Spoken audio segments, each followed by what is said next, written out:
Realmente, não há nada melhor do que ter o seu próprio mapa privado sobre como fazer as coisas. Quanto mais eu estudo e trabalho nas áreas que me interessam, mais desenvolvo essa habilidade para conectar as minhas experiências a tudo o mais que fiz. Eu apenas acho que sei que tipo de coisas eu gosto e sei o que me deixa mais confortável e o que não. Penso que uma das minhas maiores forças é que eu sei no que sou bom. Eu não entendo por que as pessoas insistem aleatoriamente em coisas que não têm ideia de como lidar corretamente. Qual é o objetivo? Se você não sabe o que está fazendo, você não está simplesmente fadado a falhar? Então, galera, nessa série estou fazendo um vídeo de descrição para cada uma das 16 personalidades da teoria tipológica do MBTI. Se você não sabe o que é isso, deixei alguns links na descrição desse vídeo de 3 sites brasileiros de MBTI, caso você queira conhecer o básico ou se aprofundar mais no assunto. Leve resultados de testes como apenas uma segunda opinião, já que a maioria deles são bem longe de serem confiáveis. As descrições dessa série de vídeos, que contém no total 321.040 caracteres, foi feita pelo usuário da comunidade gringa Simulated World, e vou disponibilizá-las aqui na descrição também. Estou traduzindo, adaptando e transformando todo esse riquíssimo conteúdo em vídeo, que para muitas pessoas fica bem mais fácil de consumir. No final do vídeo eu falo como você pode votar para qual ser o próximo tipo da série. Espero que gostem.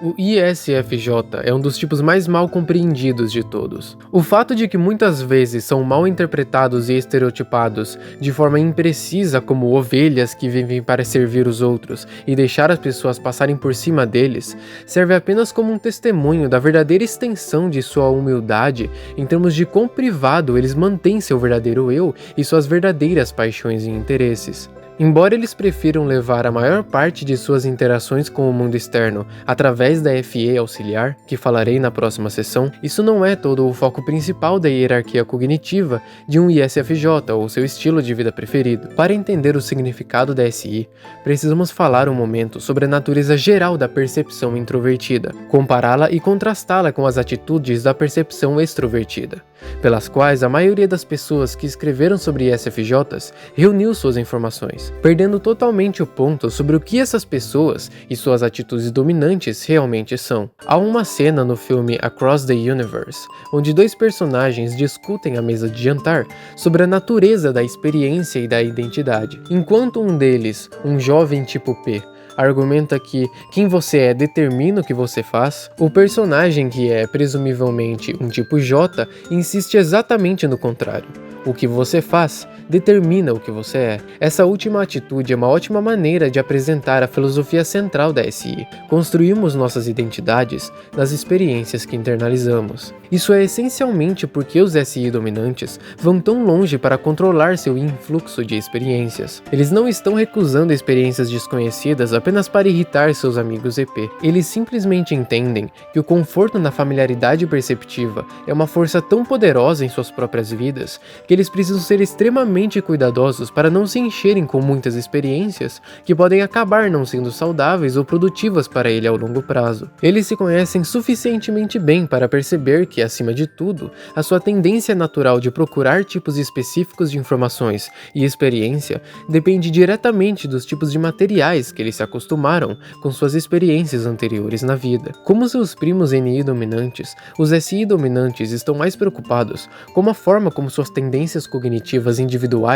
associam significados a vários tipos de sinais e informações. No entanto, uma vez que eles atribuem esse significado baseado em associação direta com informações sensoriais altamente detalhadas impressas em suas associações de percepções anteriores, eles sabem que se eles começam a passar muito tempo se envolvendo em um certo tipo de experiência, o fato de se tornar familiar e lentamente funcionar em sua zona de conforto significa que eles podem começar a gostar disso. E então eles podem nunca parar de fazê-lo. Enquanto os PE dominantes estão constantemente em busca de todo tipo de novas informações e novas experiências diferentes quanto forem possíveis, não há qualquer ameaça de se tornar apegado a qualquer tipo específico de experiência ou informação. Eles apenas se cansarão e, de qualquer forma, procurarão algo novo no próximo dia, mas não para os PI dominantes. Uma vez que eles devem concentrar sua atenção completamente em qualquer que seja o tipo de informação que eles estão procurando, eles não podem apenas caprichosamente desligar esse foco e mudar para um tipo diferente de material. Uma vez que eles se deixam imersos na absorção de uma experiência, suas escolhas de experiências literalmente criam suas identidades.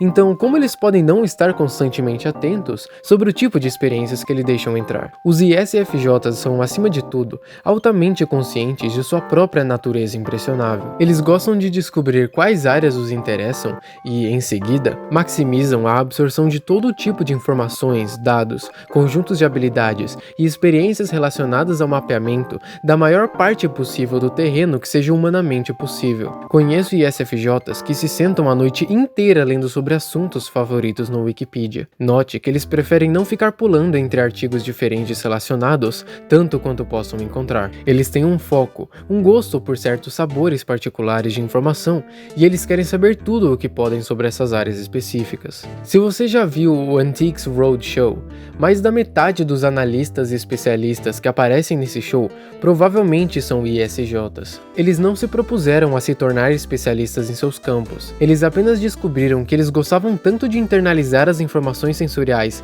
relacionadas, digamos, com rifles confederados da era da Segunda Guerra Mundial ou pinturas de Kandinsky da década de 1920, que depois de concentrar suas vidas nessas fascinantes atividades por tanto tempo, eles finalmente descobriram que se tornariam especialistas certificáveis. Dado tempo suficiente para aprender, absorver e praticar toda a informação, metodologia e técnicas estabelecidas em uma determinada área, os SI dominantes superarão praticamente todos em termos de consistência e atenção minuciosa aos detalhes. Uma vez que nos movemos para além da dominante e começamos a nos concentrar na auxiliar, dado apenas o conhecimento de sua face pública, é relativamente fácil assumir que os ISFJs não têm vidas internas e existem como uma espécie de versões menos efetivas de ESFJs, usando a FE como um método de interação pública, mas não comandando tão harmoniosamente quanto seus irmãos ESFJ. Isto é claro, devido ao fato de que a FE é apenas uma preocupação secundária para os ISFJs. Uma parte importante de suas vidas, mas em última análise, subserviente às suas buscas pessoais por experiências associadas às sensações familiares que acham mais agradáveis. Para formar conexões significativas com os outros e estabelecer qualquer tipo de abordagem comum, é vital que os ISFJs dominem a linguagem objetivamente verificável e a metodologia da FE. À medida que a FE se desenvolve, os ISFJs desenvolverão importantes habilidades interpessoais, juntamente com uma atenção constante às necessidades de seus amigos, familiares e outros indivíduos que em suas obrigações sugerem que compartilhem uma responsabilidade mútua. É daí que as impressões comuns de ISFJs, como colaboradores leais e conscientes, vêm. De fato, quando a FE está fortemente em vigor, essa consciência se tornará um componente vital do seu eu. Eles trabalharão incansavelmente para apoiar os maiores interesses de seus entes queridos, desenvolvendo eficácia não só com as tarefas práticas de manutenção do dia a dia, mas com qualquer habilidade que possa contribuir para o bem-estar de outras pessoas, que sua rede de obrigações interpessoais, culturalmente promovidas, sugerem ser sua responsabilidade. Ao mesmo tempo, o ISFJ saudável consegue equilibrar essa rede de responsabilidade familiar com seu próprio desejo de continuar sua busca pela assimilação de mais informações e experiências relacionadas aos tipos de materiais sensoriais que, ao longo do tempo, definiram a sua zona de conforto. De fato, a SI e a FE deveriam, idealmente, se tornar entrelaçadas e mutuamente benéficas uma para uma outra, pois as experiências associadas à organização, encorajamento, assistência e vínculo com os entes queridos ajudam a dar forma e significado mais definitivo e externo à massa interna de material indiferenciada de suas experiências. A FE é vital para a formação de redes interpessoais sobre as quais a sua necessidade essencial de consistência e rotina pode depender. Isso lhe concede não apenas um meio de comunicar e definir o significado de suas relações com os outros, mas a capacidade de depender dos outros e mostrar-lhes que ela mesma pode ser dependente deles também. Se a FE não for desenvolvida e deixar o SITI Loop para lidar com a maior parte de sua cognição, o ISFJ é propenso a sentimentos de terror que sua confiável rede de suporte cairá abaixo a qualquer momento. Confiar nos outros para lidar com tarefas importantes torna-se um esforço incômodo na melhor das hipóteses.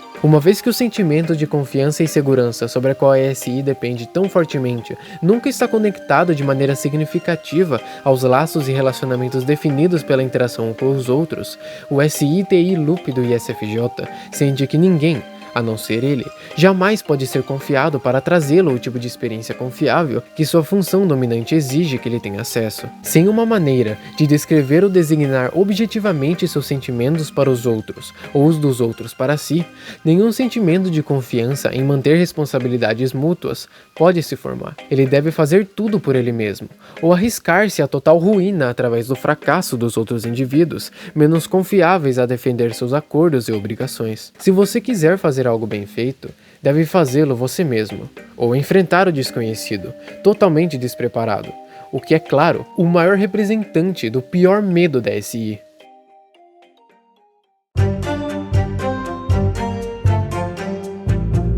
À medida que os ISFJs estão tão unicamente concentrados no desenvolvimento de seus mapas internos, de impressões experienciais e definindo suas direções na vida com base nos tipos de experiência que esses mapas o apontam, em algum momento da vida, resulta que eles devem começar a fazer a seguinte pergunta: e se o mapa estiver errado? Lidar com essa possibilidade é para a SI pouco familiar e, portanto, assustador o suficiente para que a maioria dos ISFJs transfiram quase exclusivamente para a FE a determinação da resposta. Se a minha percepção de como algo é, de alguma forma me levou a um erro ou me deu informações erradas, certamente posso contar com as pessoas a quem tenho vínculos culturais e familiares para me lembrar que perdi contato com o que a nossa comunidade considera mais importante. Certamente, ao ouvir o consenso ético daqueles a quem me sinto mais próximo, posso descobrir e corrigir o problema quando meus próprios desejos conflitam com os costumes e valores institucionais através dos quais meus relacionamentos com os outros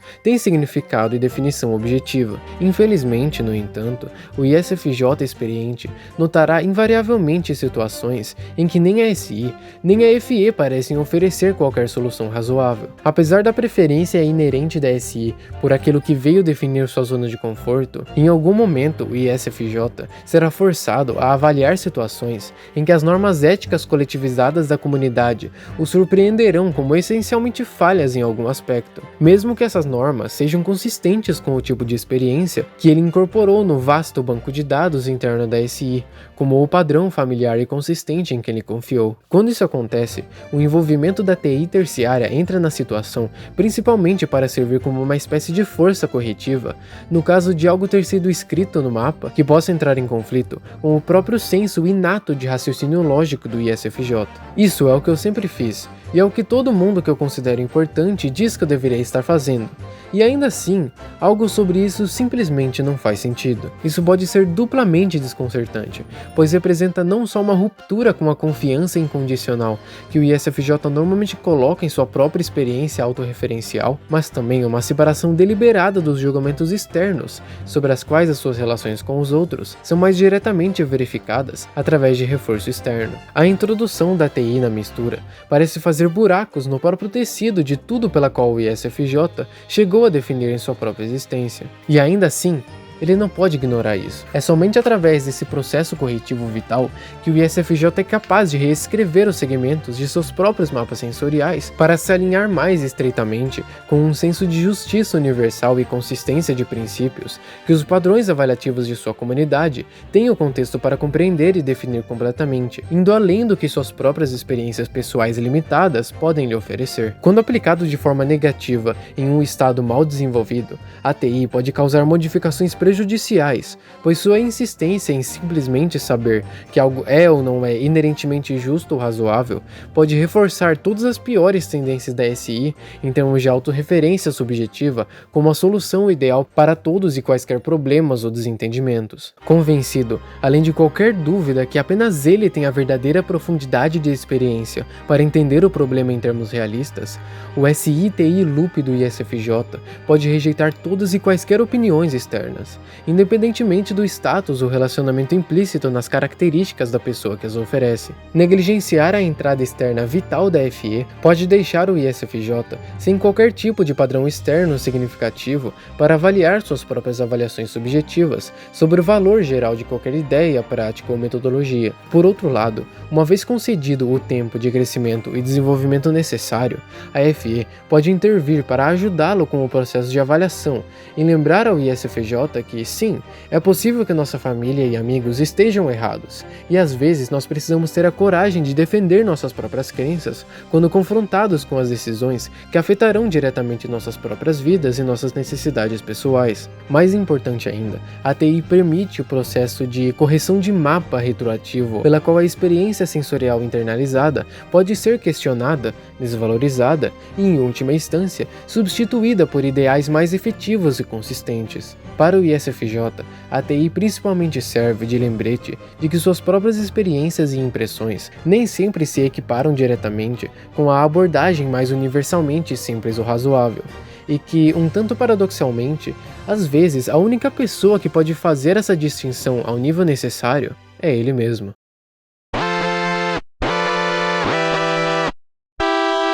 Por último, mas não menos importante, o calcanhar de Aquiles. Muitas das queixas típicas que os outros têm sobre SJs, e especialmente ISJs, podem ser atribuídas às manifestações da NE inferior. Em um nível superficial, a NE se opõe a tudo que a SI sustenta e considera vital para a manutenção de uma perspectiva saudável, enquanto a SI nos encorajaria a encontrar o que procuramos em nossos mapas internos antes de sair para procurar.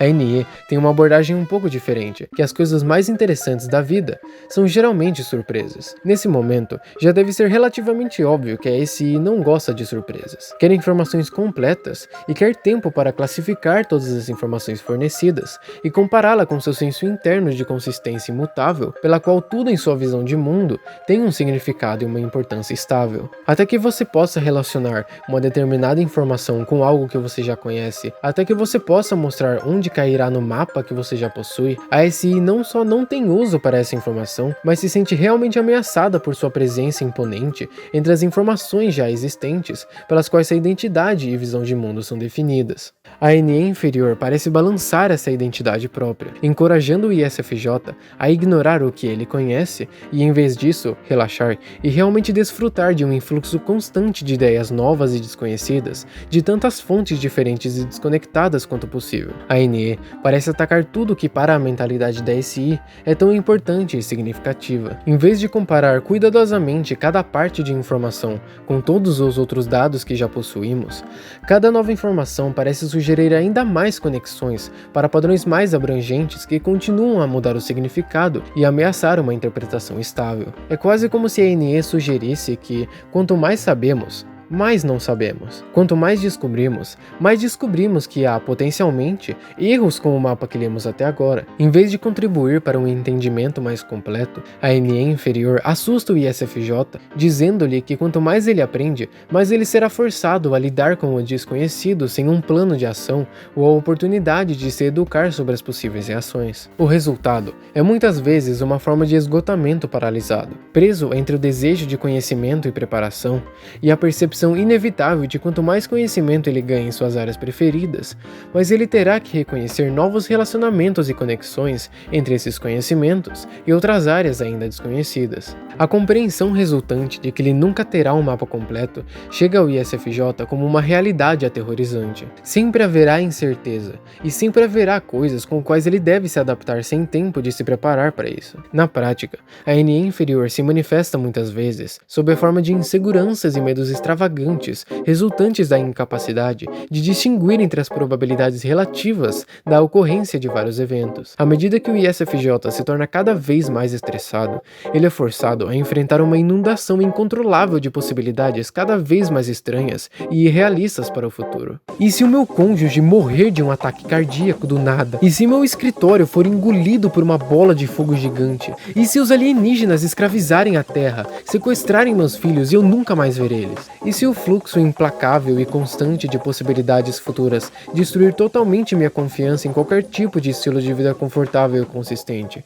E se eu não puder contar nada permanecendo o mesmo? Claro, como todas as funções inferiores, a NE pode eventualmente ser aproveitada para um uso positivo, mas leva muito tempo e muito desenvolvimento pessoal. Quando um ISFJ muito bem equilibrado é capaz de parar para ver a NE como uma ameaça perturbadora geral para o seu senso de segurança e estabilidade perceptiva, ele realmente deve auxiliar e apoiar o desejo da SI dominante de obter mais informações, concedendo-lhe novos caminhos e vias para obter mais informações sobre os tipos e categorias específicas que ele considera tão agradáveis. Ele continuará buscando informações e experiências que parecem relacionadas com o que já é conhecido. Isso não muda, mas o que muda é a capacidade de reconhecer as relações entre as áreas de conhecimento aparentemente não relacionadas. Ele pode nem sequer conscientemente perceber que ele está fazendo isso, mas essa consciência expandida da interconectividade de todo o conhecimento fará com que o ISFJ se sinta mais confortável aprendendo e adaptando-se a novos contextos do que ele pensou ser possível. As áreas nas quais eles têm relativamente pouca experiência parecerão de repente muito mais familiares e, portanto, menos assustadoras do que nunca antes. Ele descobrirá inconscientemente algo na nova área que se relaciona com algo que ele já conhece. Ao tornar familiar o desconhecido, ele limitará sua percepção e assim permanecerá em sua zona de conforto, ao mesmo tempo que expandirá para todo tipo de novas direções. Ele se ensinará involuntariamente a improvisar através da simples percepção de que, quando pudermos ver uma forma de relação abstrata entre qualquer combinação de ideias que podemos imaginar, tudo parece estar relacionado de alguma forma, e portanto, toda a nova informação pode ser identificada como o que ele já experimentou e se sente confortável. Exploração, em nome da expansão de uma zona de conforto, de modo que ela nunca precise ser deixada. Se o ISFJ perceber ou não que é isso que ele está fazendo, de qualquer forma, tornará suas experiências muito mais completas e sua vida muito mais coerente e gratificante. Esse foi o vídeo, espero que tenham gostado. Muito obrigado pelo apoio que vem sendo dado nos comentários, isso me motiva muito para continuar. Para votar o tipo que você quer ver no próximo vídeo dessa série, nos comentários deixarei um link de um tweet meu que eu postei recentemente com uma enquete entre os últimos 2 tipos que faltam de cada um dos 4 temperamentos. O ciclo será feito na ordem de IJ, IP, EP e EJ. Caso tenha assistido até aqui e gostou do vídeo, considere deixar o seu like e se inscrever no canal. Até a próxima!